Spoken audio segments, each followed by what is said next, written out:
एक whole holistic treatment holistic approach है। मैं ट्रीटमेंट शब्द भी नहीं कहूँगी बिकॉज आयुर्वेदा ਦੇ ਵਿੱਚ ਪ੍ਰੀਵੈਂਟਿਵ ਕੇਅਰ ਜਿੰਨਾ ਦੱਸਿਆ ਗਿਆ ਹੈ ਕਿ ਸਾਨੂੰ ਬਿਮਾਰੀ ਤੋਂ ਆਉਣ ਤੋਂ ਪਹਿਲਾਂ ਹੀ ਕਿੱਦਾਂ ਬਚਣਾ ਹੈ, ਉਹਦੀ ਜੋ ਜਾਣਕਾਰੀ ਆਯੁਰਵੇਦ ਦਿੱਤੀ ਗਈ ਹੈ ਉਹ ਕਿਸੇ ਸਾਇੰਸ ਵਿੱਚ ਵੀ ਨਹੀਂ ਦਿੱਤੀ ਗਈ। ਉਹਨਾਂ ਦੇ ਮੈਂਟਲ ਹੈਲਥ ਸਟੇਟਸ ਨੂੰ ਜਾਣਨਾ ਬਹੁਤ ਜ਼ਰੂਰੀ ਹੈ। ਸਿਰਫ ਉਹਨੇ ਆ ਕੇ ਮੈਨੂੰ ਸਿੰਪਟਮ ਦਿੱਤਾ ਤੇ ਮੈਂ ਉਹਨੂੰ ਟ੍ਰੀਟਮੈਂਟ ਦਿੱਤਾ ਜਾਂ ਉਹਨੂੰ ਗੋਲੀ ਦਿੱਤੀ, ਇਹ ਆਯੁਰਵੇਦ ਦੀ ਅਪਰੋਚ ਨਹੀਂ ਹੈ। ਤਾਂ ਤੁਸੀਂ ਹੁਣ 20 ਸਾਲ ਦਾ ਮੁੰਡਾ ਆ ਕੇ ਕਹੇਗਾ ਮੇਰੇ ਗੋਡੇ ਦੁਖਦੇ ਆ, ਇਹ ਗੱਲ ਜੱਜਦੀ ਨਹੀਂ।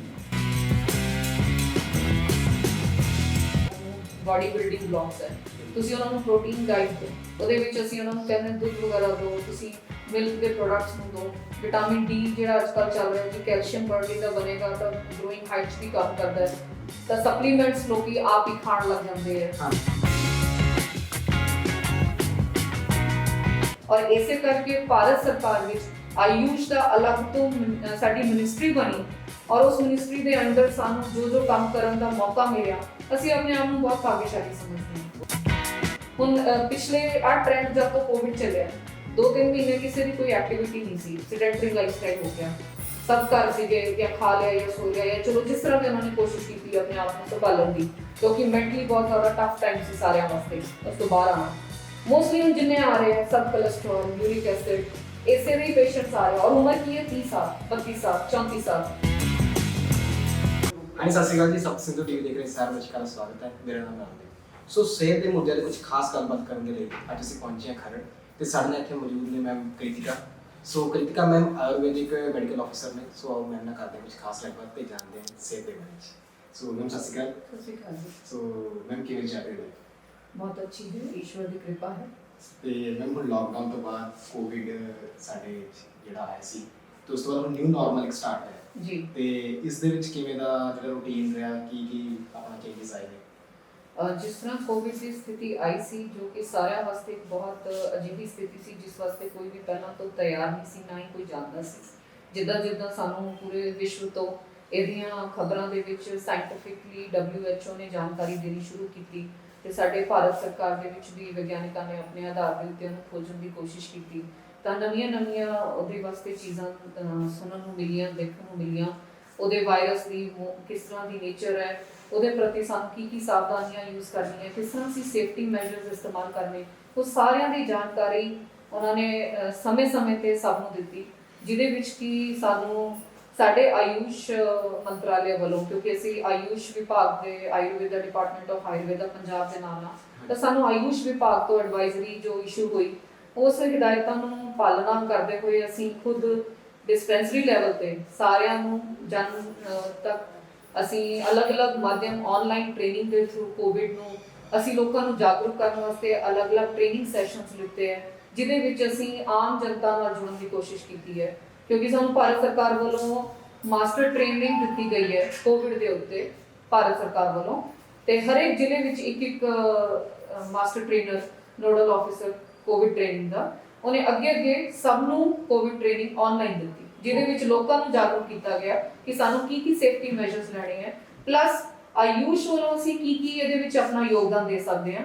ਉਹ ਸਾਰੀਆਂ ਜਾਣਕਾਰੀ ਅਸੀਂ ਆਯੂਸ਼ ਵਿੱਚ ਪ੍ਰੈਕਟਿਸ ਕਰਨ ਵਾਲੇ ਡਾਕਟਰਸ ਨੂੰ, ਸਰਪੰਚਾਂ ਨੂੰ, ਆਸ਼ਾ ਵਰਕਰਸ ਨੂੰ, ਪੁਲਿਸ ਮਹਿਕਮੇ ਨੂੰ, ਸਭ ਨੂੰ ਅਸੀਂ ਕੋਸ਼ਿਸ਼ ਕੀਤੀ ਹੈ ਕਵਰ ਕਰਨ ਦੀ। ਓਕੇ ਮੈਮ ਜਿਵੇਂ ਇੱਕ ਵੈਸਟਰਨ ਮੈਡੀਸਿਨਸ ਹੋ ਗਈਆਂ ਤੇ ਆਪਣਾ ਹੋ ਗਿਆ ਐਲੋਪੈਥਿਕ ਤੇ ਆਯੁਰਵੈਦਿਕ, ਮੈਮ ਆਯੁਰਵੈਦਿਕ ਕਿਵੇਂ ਉਸ ਤੋਂ ਡਿਫਰੈਂਟ ਹੈ ਤੇ ਕਿਉਂ ਆਯੁਰਵੈਦਿਕ ਜਿਹੜਾ ਆਪਣੇ ਇੰਡੀਆ ਦਾ ਸੀ ਇਹ ਬਾਕੀਆਂ ਨਾਲੋਂ ਜ਼ਿਆਦਾ ਪਿੱਛੇ ਰਹਿ ਗਿਆ ਜਾਂ ਫਿਰ ਉਸ ਤੋਂ ਕਾਫੀ ਜ਼ਿਆਦਾ ਅਲੱਗ ਰਹਿ ਗਿਆ, ਕਿਉਂ? ਇਹ ਜਿਹੜਾ ਆਯੁਰਵੇਦ ਹੈ ਬੇਸਿਕਲੀ ਸਾਡੇ 4 ਗ੍ਰੰਥ ਨੇ, ਅਥਰਵੇਦ, ਰਿਗਵੇਦ, ਸਾਮਵੇਦ, ਯਜੁਰਵੇਦ, ਤੇ ਜਿਹੜਾ ਸਾਡਾ ਅਥਰਵੇਦ ਹੈ ਉਹਦੇ ਵਿੱਚੋਂ ਇਹ ਆਯੁਰਵੇਦ ਦਾ ਜਿਹੜਾ ਸਾਨੂੰ ਇੱਕ ਧਨਵੰਤਰੀ ਜੀ ਵੱਲੋਂ ਪ੍ਰਾਪਤ ਹੋਇਆ, ਇਹਦੇ ਵਿੱਚ ਜਿੰਨਾ ਵੀ ਆਯੁਰ ਸ਼ਬਦ ਮੀਨਸ ਆਯੂ, ਠੀਕ ਹੈ, ਐਂਡ ਵੇਦ ਮੀਨਸ ਸਾਇੰਸ, ਜਿਸ ਵਿੱਚ ਆਯੂ ਦੇ ਬਾਰੇ ਲਾਈਫ ਸਾਇੰਸ ਨੌਲੇਜ, ਜਿਹਦੇ ਵਿੱਚ ਸਾਨੂੰ ਸਾਡੀ ਲਾਈਫ ਦੇ ਬਾਰੇ ਅਸੀਂ ਕਿੱਦਾਂ ਜੀਣਾ ਹੈ, ਕੀ ਕਰਨਾ ਹੈ, ਇਹ ਸਾਰੀ ਜਾਣਕਾਰੀ ਜਿਸ ਵੇਦ ਦੇ ਥਰੂ ਸਾਨੂੰ ਪ੍ਰਾਪਤ ਹੋਈ ਹੈ, ਉਹ ਆਯੁਰਵੇਦ ਗ੍ਰੰਥ ਦੀ ਰਚਨਾ ਹੋਈ। ਇਸ ਆਯੁਰਵੇਦ ਦੇ ਰਾਹੀਂ ਤੁਸੀਂ ਕੁਐਸਚਨ ਕੀਤਾ ਕਿ ਵੈਸਟਰਨ ਸਾਇੰਸ ਹੈ ਤੇ ਆਯੁਰਵੇਦ ਪਿੱਛੇ ਰਿਹਾ। ਹਾਂਜੀ, ਨੋ ਡਾਊਟ ਜਿਹੜਾ ਪੁਰਾਣਾ ਟਾਈਮ ਸੀਗਾ ਉਸ ਵੇਲੇ ਸਾਡੀ ਆਯੁਰਵੇਦ ਨੂੰ ਜੇ ਅਸੀਂ ਦੇਖਿਆ ਜਾਵੇ ਪੁਰਾਣੀ ਪੱਧਤੀ ਦੇ ਵਿੱਚ ਆਯੁਰਵੇਦ ਬਹੁਤ ਬੁਲੰਦ ਸੀ। ਸਾਡੇ ਚਰਕ ਮਹਾਰਾਜ ਰਿਸ਼ੀ ਚਰਕ ਜੀ, ਸੁਸ਼ਰੁਤ ਜੀ ਚਰਕ, ਜਿਨ੍ਹਾਂ ਨੂੰ ਅਸੀਂ ਫਾਦਰ ਆਫ ਮੈਡੀਸਿਨ ਮੰਨਦੇ ਹਾਂ, ਸੁਸ਼ਰੁਤ ਜੀ ਜਿਹੜੇ ਸਾਡੇ ਫਾਦਰ ਆਫ ਸਰਜਰੀ ਨੇ, ਇਹਨਾਂ ਸਾਰਿਆਂ ਦੇ ਜਿੰਨਾ ਯੋਗਦਾਨ ਆਯੁਰਵੇਦ ਨੂੰ ਦਿੱਤਾ, ਉਸ ਗ੍ਰੰਥ ਨੂੰ ਅੱਜ ਤੋਂ 5000 ਸਾਲ ਪਹਿਲਾਂ ਜੋ ਉਹਦੇ ਵਿੱਚ ਸਾਨੂੰ ਉਹਨਾਂ ਦੇ ਸ਼ਬਦ ਮਿਲੇ, ਉਹਨਾਂ ਨੇ ਸਾਨੂੰ ਸ਼ਾਸਤਰੋਕਤ ਕਲਾਸਿਕਲ ਜਿਹੜੀਆਂ ਸਾਨੂੰ ਦਸੀਆਂ ਗੱਲਾਂ, ਉਹ ਅੱਜ ਦੇ ਸਮੇਂ ਵਿੱਚ ਵੀ ਸੇਮ ਪੈਂਡੈਮਿਕ ਹੈ, ਚਾਹੇ ਕੋਵਿਡ ਹੈ, ਚਾਹੇ ਸਾਡੀ ਰੂਟੀਨ ਦੀ ਲਾਈਫ ਹੈ, ਉਹ ਸਾਰੀਆਂ ਚੀਜ਼ਾਂ ਦੇ ਉੱਤੇ ਉਦਾਂ ਹੀ ਲਾਗੂ ਹੁੰਦੀਆਂ ਹਨ। ਪਰ ਕਿਉਂਕਿ ਜਿਸ ਤਰ੍ਹਾਂ ਵੈਸਟਰਨ ਸਾਇੰਸ ਦਾ ਜ਼ੋਰ ਪਿਆ ਪਹਿਲਾਂ ਮੁਗਲਾਂ ਦੇ ਟਾਈਮ ਤੇ, ਯੂਨਾਨੀ ਦਾ ਸੀਗਾ, ਦੈਨ 11th ਸੈਂਚੁਰੀ ਤੋਂ ਬਾਅਦ ਜਿੱਦਾਂ ਜਿੱਦਾਂ ਚੇਂਜਸ ਆਉਂਦੇ ਗਏ, ਆਯੁਰਵੇਦ ਥੋੜਾ ਪਿੱਛੇ ਹੁੰਦਾ ਗਿਆ, ਨਿਗਲੈਕਟ ਹੋ ਗਿਆ। ਫਿਰ 18th ਸੈਂਚੁਰੀ ਦੇ ਨੇੜੇ ਆ ਕੇ ਜਿਵੇਂ ਵੈਸਟਰਨ ਮਾਡਰਨ ਸਾਇੰਸ ਨੇ ਥੋੜਾ ਆਪਣੇ ਆਪ ਨੂੰ ਬ੍ਰਿਟਿਸ਼ ਰੂਲ ਦੇ ਟਾਈਮ ਦੇ ਉੱਤੇ ਉਹ ਜ਼ਿਆਦਾ ਅਗਰਸਰ ਹੋਇਆ। ਇਦਾਂ ਚੇਂਜਸ ਆਉਂਦੇ ਆਯੁਰਵੇਦ ਨੂੰ ਜੋ ਇੱਕ ਮਿਲਣਾ ਚਾਹੀਦਾ ਸੀ ਉਹ ਪਿੱਛੇ ਹਟਦਾ ਗਿਆ। ਪਰੰਤੂ ਹੁਣ ਅਸੀਂ ਅੱਜ ਦੇ ਸਿਨੈਰੀਓ ਵਿੱਚ ਅਸੀਂ ਬਹੁਤ ਆਪਣੇ ਆਪ ਨੂੰ ਭਾਗਿਆਸ਼ਾਲੀ ਸਮਝਦੇ ਹਾਂ ਤੇ ਗੌਰਵ ਮਹਿਸੂਸ ਕਰਦੇ ਹਾਂ ਕਿ ਉਹੀ ਆਯੁਰਵੇਦ ਦੀ ਪ੍ਰਾਚੀਨ ਪਰੰਪਰਾ ਮੁੜ ਤੋਂ ਫੇਰ ਇਸ ਕਲਚਰ ਦੇ ਵਿੱਚ, ਪੰਜਾਬ ਦੇ ਵਿੱਚ, ਪੂਰੇ ਭਾਰਤ ਸਰਕਾਰ ਦੇ ਵਿੱਚ ਐਂਸ਼ੀਐਂਟ ਕਲਚਰ ਨੂੰ ਰਿਵਾਈਵ ਕਰਨ ਵਾਸਤੇ ਸਰਕਾਰ ਨੇ ਬਹੁਤ ਕੰਮ ਕੀਤਾ ਹੈ। ਔਰ ਇਸੇ ਕਰਕੇ ਭਾਰਤ ਸਰਕਾਰ ਵਿੱਚ ਆਯੂਸ਼ ਦਾ ਅਲੱਗ ਤੋਂ ਸਾਡੀ ਮਿਨਿਸਟਰੀ ਬਣੀ ਔਰ ਉਸ ਮਿਨਿਸਟਰੀ ਦੇ ਅੰਡਰ ਸਾਨੂੰ ਜੋ ਕੰਮ ਕਰਨ ਦਾ ਮੌਕਾ ਮਿਲਿਆ, ਅਸੀਂ ਆਪਣੇ ਆਪ ਨੂੰ ਬਹੁਤ ਭਾਗਿਆਸ਼ਾਲੀ ਸਮਝਦੇ ਹਾਂ। ਓਕੇ ਮੈਮ, ਆਯੁਰਵੇਦ ਜਿਵੇਂ ਇੱਕ ਆਯੁਰਵੈਦਿਕ ਨੇ ਆਪਣਾ ਇੱਕ ਅਲੱਗ ਮੁਕਾਮ ਹਾਸਿਲ ਕੀਤਾ ਜੀ, ਸੋ ਇਹਦੇ ਵਿੱਚ 100% ਕਿਆ ਹਰ ਇੱਕ ਡਿਜ਼ੀਜ਼ ਹੈ, ਹਰ ਇੱਕ ਬੇਸਿਕਲੀ ਕੀ ਹੈ ਉਹਦਾ ਇਲਾਜ ਹੈਗਾ? ਆਯੁਰਵੇਦ ਨੂੰ ਸਭ ਕੋਈ ਇਹ ਸੋਚਦਾ ਵੀ ਇਹ ਤਾਂ ਟ੍ਰੀਟਮੈਂਟ ਹੈ, ਇਹ ਤਾਂ ਇੱਕ ਆਲਟਰਨੇਟ ਮੈਡੀਸਿਨ ਹੈ, ਵੇਅਰਐਜ਼ ਆਯੁਰਵੇਦ ਆਲਟਰਨੇਟ ਮੈਡੀਸਿਨ ਦੀ ਬਜਾਏ ਇੱਕ ਹੋਲਿਸਟਿਕ ਟ੍ਰੀਟਮੈਂਟ, ਹੋਲਿਸਟਿਕ ਅਪਰੋਚ ਹੈ। ਮੈਂ ਟ੍ਰੀਟਮੈਂਟ ਸ਼ਬਦ ਵੀ ਨਹੀਂ ਕਹਾਂਗੀ, ਬਿਕੋਜ਼ ਆਯੁਰਵੇਦਾ ਦੇ ਵਿੱਚ ਪ੍ਰੀਵੈਂਟਿਵ ਕੇਅਰ ਜਿੰਨਾ ਦੱਸਿਆ ਗਿਆ ਹੈ ਕਿ ਸਾਨੂੰ ਬਿਮਾਰੀ ਤੋਂ ਆਉਣ ਤੋਂ ਪਹਿਲਾਂ ਹੀ ਕਿੱਦਾਂ ਬਚਣਾ ਹੈ, ਉਹਦੀ ਜੋ ਜਾਣਕਾਰੀ ਆਯੁਰਵੇਦ ਦਿੱਤੀ ਗਈ ਹੈ ਉਹ ਕਿਸੇ ਸਾਇੰਸ ਵਿੱਚ ਵੀ ਨਹੀਂ ਦਿੱਤੀ ਗਈ। ਸਾਨੂੰ ਬਿਮਾਰੀ ਨੂੰ ਆਉਣ ਤੋਂ ਪਹਿਲਾਂ ਹੀ ਕਿੱਦਾਂ ਕੰਟਰੋਲ ਕਰਨਾ ਹੈ, ਇਹਦੇ ਵਿੱਚ ਕੀ ਪ੍ਰੀਵੈਂਟਿਵ ਮੈਜਰਸ ਹੈ, ਜਿੱਦਾਂ ਕਿ ਅਸੀਂ 3-4 ਚੀਜ਼ਾਂ ਹੈ ਉਹਦੇ ਵਿੱਚ। ਇੱਕ ਸਾਡਾ ਹੈਗਾ ਕਿ ਅਸੀਂ ਆਪਣੀ ਦਿਨਚਰਿਆ ਨੂੰ ਕਿੱਦਾਂ ਫੋਲੋ ਕਰਦੇ ਹਾਂ, ਸਾਡਾ ਡੇਲੀ ਰੂਟੀਨ ਕੀ ਹੈ। ਦੈਨ ਸੀਜ਼ਨ ਦੇ ਹਿਸਾਬ ਨਾਲ ਸਾਡੀ ਰਿਤੂਚਰਿਆ ਕਿਸ ਤਰ੍ਹਾਂ ਹੈ, ਠੀਕ ਹੈ। ਰਿਤੂਚਰਿਆ ਦੇ ਵਿੱਚ 6 ਸੀਜ਼ਨ ਦਿੱਤੇ ਗਏ ਨੇ। ਹੁਣ ਇਹਦੇ ਵਿੱਚ ਸ਼ਿਸ਼ਿਰ, ਬਸੰਤ, ਹੇਮੰਤ, ਗ੍ਰੀਸ਼ਮ, ਸ਼ਰਦ ਰਿਤੂ ਜਿਹੜੀ ਆ ਰਹੀ ਹੈ, ਇਹ ਸਾਰੀਆਂ 6 ਰਿਤੂਆਂ ਆਉਂਦੀਆਂ। ਇਹਨਾਂ 6ਾਂ ਵਿੱਚੋਂ ਇਸ ਵੇਲੇ ਵਰਸ਼ਾ ਰਿਤੂ ਚੱਲ ਰਹੀ ਹੈ। ਇਸ ਵਰਸ਼ਾ ਰਿਤੂ ਵਿੱਚ ਸਾਨੂੰ ਕੀ ਖਾਣਾ ਕੀ ਨਹੀਂ ਖਾਣਾ, ਸਾਡਾ ਆਹਾਰ ਕਿਸ ਤਰ੍ਹਾਂ ਦਾ ਹੋਣਾ ਚਾਹੀਦਾ ਹੈ, ਸਾਡਾ ਵਿਹਾਰ ਕਿਸ ਤਰ੍ਹਾਂ ਦਾ ਹੋਣਾ ਚਾਹੀਦਾ ਹੈ, ਇਹ ਸਭ ਪ੍ਰੀਵੈਂਟਿਵ ਕੇਅਰ ਵਿੱਚ ਆਉਂਦਾ ਹੈ। ਤਾਂ ਦਿਨਚਰਿਆ ਦੇ ਵਿੱਚ ਡੇਲੀ ਰੂਟੀਨ, ਅਸੀਂ ਸਵੇਰੇ ਜਲਦੀ ਉੱਠਣਾ, ਜਲਦੀ ਸੌਣਾ। ਅਸੀਂ ਹਾਲਾਂਕਿ ਇਹ ਸਾਰੀਆਂ ਗੱਲਾਂ ਜਦੋਂ ਪੜ੍ਹਦੇ ਪਹਿਲਾਂ ਵੀ ਰਹੇ ਹਾਂ ਜਦੋਂ ਅਸੀਂ ਬੱਚੇ ਸੀ, ਹੁਣ ਅਸੀਂ ਮੈਡੀਕਲ ਭਾਸ਼ਾ 'ਚ ਵੀ ਇਹਨੂੰ ਪੜ੍ਹ ਰਹੇ ਹਾਂ, ਪਰ ਕਿੱਦਾਂ ਦੀ ਲਾਈਫ ਚੱਲ ਰਹੀ ਹੈ, ਫਾਸਟ ਟਰੈਕ ਲਾਈਫ ਹੈ, ਸਟ੍ਰੈਸ ਲੋਕਾਂ ਨੇ ਲਿੱਤਾ ਹੈ, ਉਹ ਅੱਜ ਵੀ ਪ੍ਰੈਕਟੀਕਲੀ ਦੇਖਿਆ ਜਾਵੇ ਉਹਨੂੰ ਫੋਲੋ ਕਰਨ 'ਚ ਦਿੱਕਤ ਆਉਂਦੀ ਹੈ, ਕਿਉਂਕਿ ਹਰੇਕ ਦਾ ਲਾਈਫ ਸਟਾਈਲ ਚੇਂਜ ਹੋ ਗਿਆ। ਇਸੇ ਲਾਈਫ ਸਟਾਈਲ ਮੋਡੀਫਿਕੇਸ਼ਨ ਨੂੰ ਦੁਬਾਰਾ ਟਰੈਕ ਤੇ ਲਿਆਉਣ ਵਾਸਤੇ ਜੇ ਅਸੀਂ ਪ੍ਰੀਵੈਂਟਿਵ ਦਿਨਚਰਿਆ ਨੂੰ, ਜਿਹਦੇ ਵਿੱਚ ਸਾਡਾ ਉੱਠਣ ਤੋਂ ਲੈ ਕੇ, ਨਹਾਉਣ ਤੋਂ ਲੈ ਕੇ, ਖਾਣਾ ਖਾਣ ਤੋਂ ਲੈ ਕੇ, ਸਾਡੀ ਈਵਨ ਕੋਡ ਆਫ ਕੰਡਕਟ, ਜਿਹੜਾ ਸਾਡਾ ਆਹਾਰ ਤੋਂ ਇਲਾਵਾ ਆਚਰਣ ਹੈ, ਸਾਡਾ ਆਚਾਰ ਸੰਹਿਤਾ ਜਿਹੜੀ ਹੈ ਆਯੁਰਵੇਦ 'ਚ ਬਹੁਤ ਇੰਪੋਰਟੈਂਟ ਹੈ। ਸਾਡਾ ਮੋਰਲ ਵੈਲਿਊ, ਸਾਡਾ ਕੋਡ ਆਫ ਕੰਡਕਟ ਕਿੱਦਾਂ ਦਾ ਹੋਣਾ ਚਾਹੀਦਾ ਹੈ, ਸਾਡਾ ਆਚਰਣ ਕਿੱਦਾਂ ਹੋਣਾ ਚਾਹੀਦਾ ਹੈ, ਇਹ ਵੀ ਸਾਰਾ ਉਸ ਵਿੱਚ ਮੈਂਸ਼ਨ ਹੈ। ਅਗਰ ਇਹ ਸਾਰੀਆਂ ਚੀਜ਼ਾਂ ਨੂੰ ਅਸੀਂ ਫੋਲੋ ਕਰਦੇ ਹਾਂ, ਰਿਤੂਚਰਿਆ, ਦਿਨਚਰਿਆ, ਕੋਡ ਆਫ ਕੰਡਕਟ, ਆਹਾਰ, ਇਹ 4 ਇਸ ਤਰ੍ਹਾਂ ਦੀਆਂ ਚੀਜ਼ਾਂ ਹੈ। ਇੰਨਾ ਪ੍ਰੀਵੈਂਟਿਵ ਐਸਪੈਕਟ ਸਾਡਾ ਸਟਰੋਂਗ ਹੈ ਕਿ ਅਸੀਂ ਬਿਮਾਰੀ ਨੂੰ ਆਉਣ ਤੋਂ ਪਹਿਲਾਂ ਹੀ ਸੰਭਾਲ ਸਕਦੇ ਹਾਂ। ਤਾਂ ਆਯੁਰਵੇਦ ਦਾ preventive aspect, promotive aspect, health issues ਨੂੰ ਜ਼ਿਆਦਾ ਕੰਮ ਕਰਨਾ ਪਸੰਦ ਕਰੇਗੀ। ਬਿਮਾਰੀ ਆ ਗਈ, ਦਵਾਈ ਦੇਣਾ ਕੋਈ ਮੁਸ਼ਕਿਲ ਕੰਮ ਨਹੀਂ ਹੈ, ਪਰ ਉਹਦੇ ਵਿੱਚ ਵੀ ਆਯੁਰਵੇਦ ਦਾ ਸਾਡੀ ਪ੍ਰਕਿਰਤੀ ਹੁੰਦੀ ਹੈ। ਅਸੀਂ 3 ਤਰ੍ਹਾਂ ਦੇ ਵਾਤ, ਪਿੱਤ ਤੇ ਕਫ ਦੇ ਅਕੋਰਡਿੰਗਲੀ ਟ੍ਰੀਟਮੈਂਟ ਨੂੰ ਦੇਖਦੇ ਹਾਂ, ਹਰੇਕ ਦੀ ਪ੍ਰਕਿਰਤੀ ਦੇ ਅਨੁਸਾਰ ਚਯਨ ਕਰਦੇ ਹਾਂ। ਉਹਦੇ ਵਿੱਚ ਅਲੱਗ-ਅਲੱਗ ਜਿੱਦਾਂ ਦਾ ਦੇਸ਼ ਹੈ, ਕਾਲ ਹੈ, ਵਾਯੂ ਹੈ, ਇਹ ਸਾਰੀਆਂ ਚੀਜ਼ਾਂ ਨੂੰ ਦੇਖ ਕੇ ਹੀ ਅਸੀਂ ਇੱਕ ਉਹਦੀ ਪ੍ਰੀਖਿਆ ਕਰਦੇ ਹਾਂ। ਉਹਦੇ ਵਿੱਚ ਦਰਸ਼ਨ, ਸਪਰਸ਼ਨ, ਪ੍ਰਸ਼ਨ ਪ੍ਰੀਖਿਆ ਹੈ। ਇਹ ਸਾਰੇ ਜੋ ਵੀ ਸਾਡੇ ਆਯੁਰਵੇਦ ਨੇ ਸਾਨੂੰ ਦਿੱਤੇ ਸਿਧਾਂਤ, ਇਹ ਜਿੰਨੇ ਮੌਲਿਕ ਸਿਧਾਂਤ ਹੈ ਸਾਡੇ ਸਾਰੇ ਹੀ ਪ੍ਰੈਕਟੀਕਲੀ ਇਹ ਆਯੁਰਵੇਦ ਦੇ ਉੱਤੇ ਕੰਮ ਕਰਦੇ। ਉਸ ਤੋਂ ਬਗੈਰ ਤੁਸੀਂ ਕਹੋਗੇ ਕਿ ਕੋਈ ਖਾਂਸੀ ਦਾ ਮਰੀਜ਼ ਆ ਗਿਆ, ਸਿਰ ਦਰਦ ਦਾ ਮਰੀਜ਼ ਆ ਗਿਆ, ਤੁਸੀਂ ਕਹੋਗੇ ਜੀ ਇਹਦੀ ਗੋਲੀ ਕਿਹੜੀ ਦਈਏ, ਪੇਨ ਕਿਲਰ ਕਿਹੜਾ ਕੰਮ ਕਰੂਗਾ, ਹਨਾ, ਵਾਇਰਲ 'ਚ ਕੀ ਕਰੋਗੇ। ਬੇਸਿਕਲੀ ਸਾਡੇ ਵਾਸਤੇ ਤਾਂ ਉਹਦੀ ਹਿਸਟਰੀ ਟੇਕਿੰਗ 'ਚ ਸਾਨੂੰ ਪਤਾ ਚੱਲ ਜਾਂਦਾ ਹੈ ਵੀ ਹਾਂ ਇਹਦੇ ਵਿੱਚ ਕਾਰਨ ਕਿੱਥੇ ਹੈ। ਵਾਤ ਪਿੱਤ ਕਫ ਨੂੰ ਅਸੀਂ ਜਦੋਂ ਟ੍ਰੀਟ ਕਰਦੇ ਹਾਂ ਉਹਦੇ ਅਕੋਰਡਿੰਗਲੀ ਜਦੋਂ ਅਸੀਂ ਦੋਸ਼ ਚਿਕਿਤਸਾ ਕਰਦੇ ਹਾਂ ਉਹ ਦੋਸ਼ ਚਿਕਿਤਸਾ ਦੇ ਨਾਲ ਸਾਨੂੰ ਬਹੁਤ ਚੀਜ਼ਾਂ ਨੂੰ ਜਲਦੀ ਸਮਝਣ ਦੀ ਜਿਹੜੀ ਜਾਂਚ ਹੈ ਉਹ ਅਸੀਂ ਫਿਰ ਸਿੰਪਟੋਮੈਟਿਕ ਟ੍ਰੀਟਮੈਂਟ ਨਹੀਂ ਹੈ। ਆਯੁਰਵੇਦ ਦਾ ਜਿਹੜੀ ਹੈਗਾ ਉਹ ਦੋਸ਼ ਚਿਕਿਤਸਾ ਨੂੰ ਫੋਲੋ ਕਰਦਾ ਹੈ। ਐਲੋਪੈਥਿਕ ਸਿੰਪਟੋਮੈਟਿਕਲੀ ਚੱਲਦਾ ਹੈ। ਹਾਂਜੀ ਅਸੀਂ 5-7 ਦਿਨ ਐਂਟੀਬਾਇਓਟਿਕ ਖਾ ਲਾਂਗੇ, ਪਰ ਹੁਣ ਤਾਂ ਐਲੋਪੈਥਿਕ ਵਾਲੇ ਵੀ ਕਿਤੇ ਨਾ ਕਿਤੇ ਕਹਿਣ ਲੱਗ ਗਏ ਬਈ ਐਂਟੀਬਾਇਓਟਿਕਸ ਵੀ ਬੇਵਜ੍ਹਾ ਨਾ ਖਾਓ, ਕਿਉਂਕਿ ਉਹਦੇ ਨਾਲ ਸਾਡਾ ਜਿਹੜਾ ਇੰਟੈਸਟਾਈਨਲ ਫਲੋਰਾ ਹੈ, ਬੈਕਟੀਰੀਆ ਜਿਹੜੇ ਸਾਡੇ ਕੁਦਰਤੀ ਬਾਡੀ ਦੇ ਅੰਦਰ ਸਾਡੀ ਹੈਲਥ ਵੀ ਕਰੇ ਉਹ ਵੀ ਡਿਸਟਰੋਏ ਹੋਣ ਲੱਗ ਜਾਂਦੇ ਆ। ਇਹਦੇ ਕਰਕੇ ਸਾਨੂੰ ਬਾਰ-ਬਾਰ ਦਵਾਈਆਂ ਦੀ ਆਦੀ ਨਹੀਂ ਹੋਣਾ ਚਾਹੀਦਾ। ਉਹ ਕਹਿੰਦੇ ਸੈਲਫ ਮੈਡੀਕੇਸ਼ਨ ਨਾ ਕਰੋ। ਅਸੀਂ ਪਹਿਲਾਂ ਹੀ ਕਹਿੰਦੇ ਹਾਂ ਭਾਈ ਜੇ ਅਸੀਂ ਬੇਸਿਕ ਗੱਲਾਂ ਦਾ ਧਿਆਨ ਰੱਖਾਂਗੇ ਤਾਂ ਅਸੀਂ ਬਿਮਾਰੀ ਵੱਲ ਜਾਵਾਂਗੇ ਹੀ ਨਹੀਂ, ਤੇ ਜੇ ਜਾਵਾਂਗੇ ਫਿਰ ਅਸੀਂ ਉਹਨੂੰ ਦੋਸ਼ ਚਿਕਿਤਸਾ ਦੇ ਅਕੋਰਡਿੰਗਲੀ ਟ੍ਰੀਟ ਕਰਨ ਦੀ ਕੋਸ਼ਿਸ਼ ਜਿਹੜੀ ਹੈਗੀ ਹੈ। ਜੇ ਤੁਸੀਂ ਕਹੋਗੇ ਕਿ ਦਾਵਾ ਕਰੇਗਾ 100% ਕਿਉਰ ਮਿਲ ਜੇ, ਹਾਂਜੀ ਹਰੇਕ ਦੀ ਪ੍ਰਕਿਰਤੀ ਅਲੱਗ-ਅਲੱਗ ਹੈ ਬਿਲਕੁਲ, ਔਰ ਉਸ ਦੇ ਵਿੱਚ ਸਾਡੇ ਆਯੁਰਵੇਦ ਦੇ ਗ੍ਰੰਥ ਵਿੱਚ ਚਰਚ ਸਾਦੇ ਰੋਗ ਕਿਹੜੇ, ਅਸਾਦੇ ਰੋਗ ਕਿਹੜੇ, ਇਹ ਸਭ ਵਰਣਨ ਹੈ। ਇਸ ਕਰਕੇ ਹਮੇਸ਼ਾ ਜਿਹੜਾ ਵੀ ਅਸੀਂ ਟ੍ਰੀਟਮੈਂਟ ਕਰਦੇ ਹਾਂ ਉਹ ਪੇਸ਼ੈਂਟ ਦੀ ਪ੍ਰਕਿਰਤੀ ਬੇਸ ਕਰਕੇ ਹੀ ਕੋਸ਼ਿਸ਼ ਕਰਦੇ ਹਾਂ। ਉਹ ਪੈਰਾਮੀਟਰਸ ਡੇਲੀ ਲਾਈਫ ਵਿੱਚ ਉਹਦੇ ਆਹਾਰ ਵਿਹਾਰ ਨਾਲ, ਹੁਣ ਤੁਸੀਂ ਸਾਰੇ ਐਗਰੀ ਕਰੋਗੇ ਕਦੇ ਵੀ ਕੋਈ ਪੇਸ਼ੈਂਟ ਆਉਂਦਾ ਉਹਦੇ ਸਾਰੇ ਟੈਸਟ ਕਰਾਓ, ਕੁਝ ਵੀ ਨਹੀਂ ਆਉਂਦਾ। ਬਿਲਕੁਲ ਉਹ ਕਹਿੰਦੇ ਜੀ ਤੈਨੂੰ ਕੁਝ ਨਹੀਂ ਹੈਗਾ, ਤੈਨੂੰ ਸਟ੍ਰੈਸ ਹੈ। ਹਾਂਜੀ ਉਹ ਸਟ੍ਰੈਸ ਨੂੰ ਕੋਸ਼ਿਸ਼ ਕਰਦੇ ਆ ਕਿ ਤੈਨੂੰ ਥੋੜਾ ਜਿਹਾ ਤੁਸੀਂ ਆਪਣੇ ਆਪ ਦੇ ਪ੍ਰਾਣਾਯਾਮ ਕਰੋ, ਯੋਗ ਕਰੋ। ਤੇ पीजीआई भी जाओगे डॉक्टर्स कहते हैं कि नहीं आप योगा करो, प्राणायाम करो, साथ में आप देखना इससे आपको लाभ मिलेगा। ये सारियां चीज़ां प्रत्यक्ष है कि जिन्ना साडा आयुर्वेद दा बेस ते योग ਨੂੰ ਅਸੀਂ ਨਾਲ ਲੈ ਕੇ ਚੱਲੀਏ ਤਾਂ ਕਿੰਨੀਆਂ ਬਿਮਾਰੀਆਂ ਨੂੰ ਬਜਾਏ ਟ੍ਰੀਟਮੈਂਟ ਦੇਣ ਦੇ ਉੱਤੇ ਅਸੀਂ ਜ਼ੋਰ ਲਾਈਏ, ਅਸੀਂ ਉਹਨਾਂ ਨੂੰ ਪਹਿਲਾਂ ਹੀ ਰੋਕਣ 'ਚ ਬਹੁਤ ਲਾਭਵੰਤ ਹੋ ਸਕਦੇ ਹਾਂ। ਮੈਮ ਜਿਵੇਂ ਤੁਸੀਂ ਕਹਿ ਰਹੇ ਹੋ ਬਲੱਡ ਪ੍ਰੈਸ਼ਰ ਹੋ ਗਿਆ ਜਾਂ ਫਿਰ ਇਦਾਂ ਦਿੱਕਤਾਂ ਆਉਂਦੀਆਂ ਨੇ, ਹੂੰ ਸੋ ਮੈਮ ਇੱਕ ਅੱਜ ਦੀ ਤਰੀਕ ਦੇ ਵਿੱਚ ਬੀਪੀ ਦੀ ਪ੍ਰੋਬਲਮ ਤਾਂ ਮੰਨ ਲਓ ਹਰ ਇੱਕ ਫੈਮਿਲੀ ਦੇ ਵਿੱਚ ਹੈ।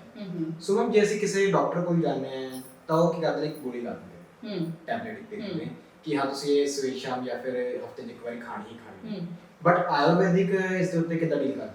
ਅਗੇਨ ਸਾਡਾ ਜਿਸ ਤਰ੍ਹਾਂ ਵੀ ਪੇਸ਼ੈਂਟ ਆਏਗਾ ਉਹਦੇ ਆਹਾਰ ਔਰ ਵਿਹਾਰ ਨੂੰ ਪਹਿਲਾਂ ਪੁੱਛਿਆ ਜਾਏਗਾ।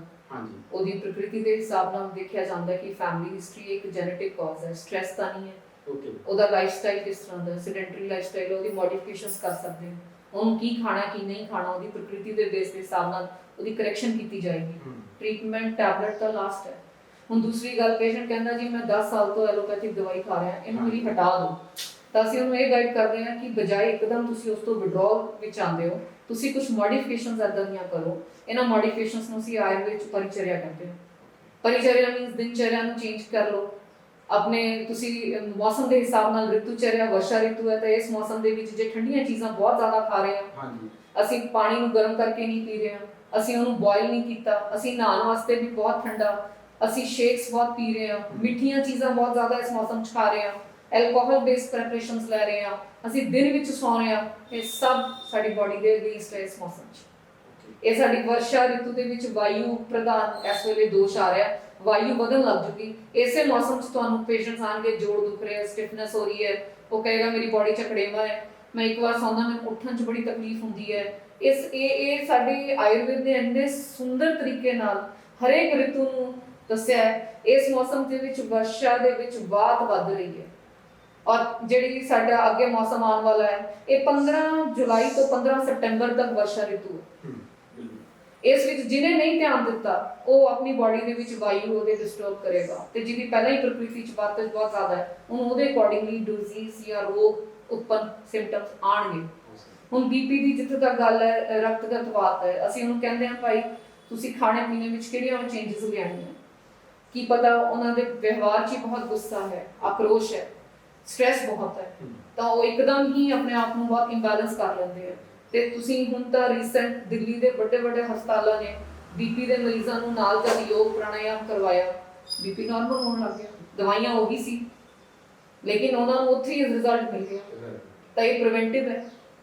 ਇੱਦਾਂ ਹੀ ਸਾਡੀਆਂ ਪਰਿਚਰਿਆ ਕਰਾਂਗੇ ਉਹ ਵੀ ਪ੍ਰੀਵੈਂਟਿਵ ਹੈ। ਜੇ ਫਿਰ ਵੀ ਆ ਜਾਊਗਾ ਉਹਦੇ ਵਿੱਚ ਅਸੀਂ ਫਿਰ ਦੇਖਦੇ ਹਾਂ ਕਿ ਹਾਂ ਪੇਸ਼ੈਂਟ ਦੀ ਪ੍ਰਕਿਰਤੀ ਦੇ ਹਿਸਾਬ ਤੇ ਇਹਨਾਂ ਨੂੰ ਕਿਹੜੀ ਮੈਡੀਸਿਨ, ਕਿਹੜਾ ਅਸੀਂ ਦਰਵਯ, ਬੇਸਿਕਲੀ ਸਾਡਾ ਸਾਰਾ ਪਲਾਂਟਸ ਦੇ ਜਿੰਨੇ ਵੀ ਦਰਵਯ ਗੁਣ ਅਸੀਂ ਪੜ੍ਹਦੇ ਹਾਂ ਉਹਦੇ ਵਿੱਚ ਅਸੀਂ ਉਹਨਾਂ ਦੇ ਪ੍ਰਕਿਰਤੀ ਦੇ ਹਿਸਾਬ ਤੇ ਹੀ ਦਰਵਯ ਦਾ ਚयन ਹੁੰਦਾ। ਮੈਂ ਇੱਕ ਬੋਨਸ ਦੀ ਪ੍ਰੋਬਲਮ ਹਰ ਇੱਕ ਏਜ ਗਰੁੱਪ ਦੇ ਵਿੱਚ ਪਾਈ ਜਾਂਦੀ ਹੈ, ਜਿੱਦਾਂ ਕਿ ਹੱਡੀਆਂ ਦੀ ਕੋਈ ਇਸੇ ਜੋੜ ਦੁਖਣ ਲੱਗੇ ਜਾਂ ਫਿਰ ਹੱਡੀਆਂ ਕਮਜ਼ੋਰ ਹੋ ਜਾਂਦੀਆਂ ਨੇ, ਬੱਚਿਆਂ ਦੇ ਵਿੱਚ ਤਾਂ ਹੱਡੀਆਂ ਕਮਜ਼ੋਰ ਦੇ ਤੇ ਬਜ਼ੁਰਗਾਂ ਦੇ ਵਿੱਚ ਕਈ ਵਾਰ ਹੱਡੀਆਂ ਕਮਜ਼ੋਰ ਵੀ ਆ ਜਾਂਦੀਆਂ। ਬੇਸਿਕਲੀ ਏਜ ਰਿਲੇਟਡ ਪ੍ਰੋਬਲਮਸ ਵਿੱਚ ਅਲੱਗ-ਅਲੱਗ ਚੇਂਜਸ ਆਉਂਦੇ, ਜਿਵੇਂ ਛੋਟੇ ਬੱਚਿਆਂ ਦੀ ਗਰੋਥ ਗਰੋਇੰਗ ਏਜ ਹੈ, ਉਹਨਾਂ ਨੂੰ ਅਸੀਂ ਕਹਿੰਦੇ ਹਾਂ ਕਿ ਪ੍ਰੋਟੀਨ ਡਾਈਟ ਨੂੰ ਬਾਡੀ ਬਿਲਡਿੰਗ ਬਲੌਕਸ ਹੈ, ਤੁਸੀਂ ਉਹਨਾਂ ਨੂੰ ਪ੍ਰੋਟੀਨ ਡਾਈਟ ਦਿਓ, ਉਹਦੇ ਵਿੱਚ ਅਸੀਂ ਉਹਨਾਂ ਨੂੰ ਕਹਿੰਦੇ ਦੁੱਧ ਵਗੈਰਾ ਦਿਓ, ਤੁਸੀਂ ਮਿਲਕ ਦੇ ਪ੍ਰੋਡਕਟਸ ਨੂੰ ਦਿਓ, ਵਿਟਾਮਿਨ ਡੀ ਜਿਹੜਾ ਅੱਜ ਕੱਲ੍ਹ ਚੱਲ ਰਿਹਾ ਜੀ, ਕੈਲਸ਼ੀਅਮ ਬਰਡੀ ਦਾ ਬਣੇਗਾ ਤਾਂ ਗਰੋਇੰਗ ਹਾਈਟਸ ਵੀ ਕੰਮ ਕਰਦਾ ਹੈ, ਤਾਂ ਸਪਲੀਮੈਂਟਸ ਲੋਕੀ ਆਪ ਹੀ ਖਾਣ ਲੱਗ ਜਾਂਦੇ ਹੈ, ਹਨਾ, ਜਦਕਿ ਜੇ ਉਹ ਡਾਈਟ ਪੂਰੇ ਹੋ ਰਹੇ ਹੈ ਤਾਂ ਉਮੀਦ ਘੱਟ ਹੁੰਦੀ ਹੈ ਕਿ ਕੋਈ ਨਾ ਹੋਵੇ, ਹਾਂ ਕੋਈ ਵਿਸ਼ੇਸ਼ ਰੋਗ ਹੈ ਉਹਦੇ ਅਕੋਰਡਿੰਗਲੀ ਤਾਂ ਟ੍ਰੀਟਮੈਂਟ ਡਿਫਰੈਂਟ ਵੇਰੀ ਕਰੇਗਾ,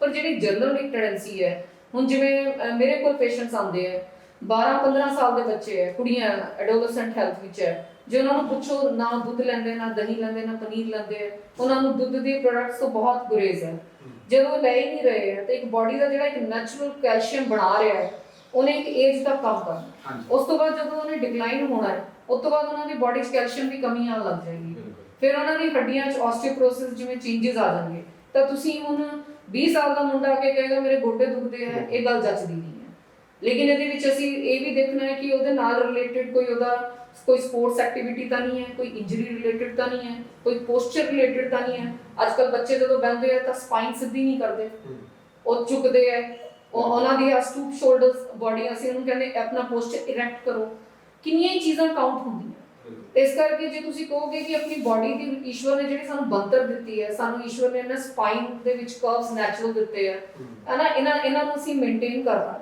ਸਾਡਾ ਇਹ ਛੋਟੀਆਂ ਗੱਲਾਂ ਅਸੀਂ ਹੁਣ ਸਕੂਲ ਹੈਲਥ 'ਚ ਜਾਂਦੇ ਹਾਂ, ਅਸੀਂ ਬੱਚਿਆਂ ਨੂੰ ਇਹੀ ਗੱਲਾਂ ਟੀਚ ਕਰਦੇ ਹਾਂ ਕਿ ਤੁਹਾਡਾ ਖਾਣਾ ਪੀਣਾ, ਤੁਹਾਡਾ ਬੈਠਣ ਦਾ ਪੋਸਚਰ, ਤੁਹਾਡਾ ਡੇਲੀ ਐਕਟੀਵਿਟੀਜ਼, ਤੁਹਾਡਾ ਸੋਚਣ ਦਾ ਨਜ਼ਰੀਆ, ਕਿਸ ਤਰ੍ਹਾਂ ਤੁਸੀਂ ਇਹਨਾਂ ਨੂੰ ਅੱਛੇ ਤਰੀਕੇ ਨਾਲ ਨਿਭਾਓਗੇ ਤਾਂ ਤੁਸੀਂ ਦੇਖਣਾ ਕਿ ਉਹ ਬੱਚਾ ਮੈਮਰੀ ਵਿੱਚ ਵੀ ਅੱਛਾ ਹੋਏਗਾ, ਉਹਨੂੰ ਕੋਈ ਬਿਮਾਰੀ ਵੀ ਘੱਟ ਲੱਗੂਗੀ ਕਿਉਂਕਿ ਉਹਦੀ ਬਾਡੀ ਦਾ ਇਮਿਊਨ ਸਿਸਟਮ ਚੰਗਾ ਕੰਮ ਕਰੂਗਾ।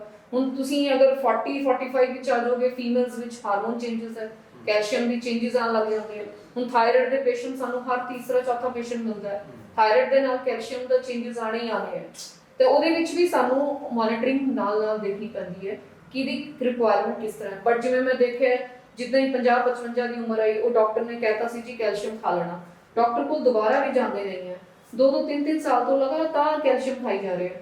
ਵੀ ਡੋਂਟ ਐਡਵਾਈਜ਼ ਦੈਟ ਵੇ, ਤੁਸੀਂ ਆਪਣੀ ਮੋਨੀਟਰਿੰਗ ਰੱਖੋ, ਤੁਹਾਨੂੰ ਕਿਸੇ ਕਾਰਨ ਕਰਕੇ ਕੈਲਸ਼ੀਅਮ ਐਡਵਾਈਜ਼ ਕੀਤਾ ਗਿਆ ਹੈ, ਤੁਸੀਂ ਉਸ ਦਾ ਕਾਰਨ ਨੂੰ ਡਾਕਟਰ ਕੋਲ ਬਾਰ-ਬਾਰ ਜਾ ਕੇ ਮੋਨੀਟਰਿੰਗ ਕਰਵਾਓ, ਤੁਸੀਂ ਉਹਨਾਂ ਨੂੰ ਉਹ ਜਿੱਦਾਂ ਤੁਹਾਨੂੰ ਗਾਈਡ ਕਰਨਗੇ ਉਹਦੇ ਅਕੋਰਡਿੰਗਲੀ ਡੋਜ਼ ਸਿਲੈਕਟ ਕੀਤੀ ਜਾਂਦੀ ਹੈ।